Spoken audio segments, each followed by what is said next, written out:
I'm just off to my local pub. It's 5 years, of course, since the EU referendum, so I'm off to celebrate. And also celebrate, actually, my little brother's birthday, so happy birthday to him.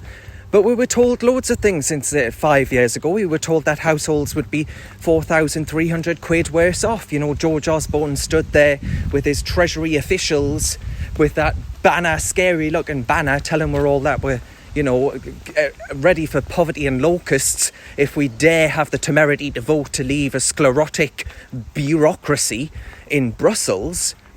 We, of course, did that, and actually households were, and this is coming from the ONS, in the 5 years since the referendum, real disposable income, obviously not including the pandemic and the way in which people have been hit because of lockdown, but households' incomes went up by £5,177 in the second quarter of 2016.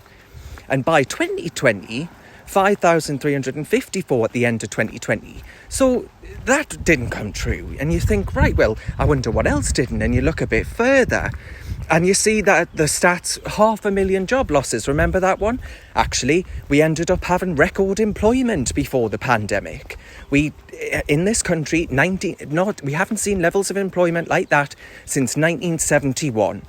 That was, a bloody long time ago, wasn't it? And we were told that people would be desolate if we voted to leave this little protectionist club. And of course it didn't happen. We were told that there would be an inevitable punishment budget, a sort of DIY recession triggered by that as well, for where the Chancellor would have to put about increases in tax and make massive cuts to fill the economic black hole. And of course, Britain even finished the year then as one of the fastest growing economies in the G7. So it was utter guff. Project Fear nonsense. We had warnings of the big banks saying we're all going to leave, there'll be a flight of capital, it'll look like, I don't know, Venezuela or something like that, a sort of socialist hellhole. And of course that hasn't come true. The banks are still here. There hasn't been a flight of bank staff to Paris or Frankfurt. It just hasn't come true. And of course, last but not least, one of the most bizarre, and I mean that, utterly bizarre claims by the European Commission, the European President back then, Donald Tusk. He warned that it could risk the West's collapse by voting for Brexit. It hasn't. I mean, it might have sped up a little bit of, I'd say, growing dissent among some EU or European countries towards the bullies in Brussels. Look at what Switzerland are doing and bravely standing up for themselves against the EU. But I don't think it's caused the collapse of the West. Maybe that's just me.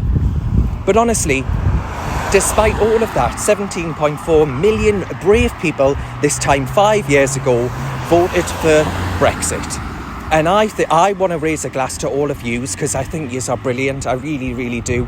Despite the constant attrition of our morale, to tell us that what we have isn't worth a damn, to tell us that we're going to lose everything if we dare vote for independence, if we dare vote to take back control and ensure that this country once again is responsible for what happens to it and the decisions made in it. And I think that's a bloody good thing. I really, really do. I haven't changed my mind at all. I don't know about yous. So, happy Brexit Day, and I'll raise a glass to all of yous in a bit. Cheers.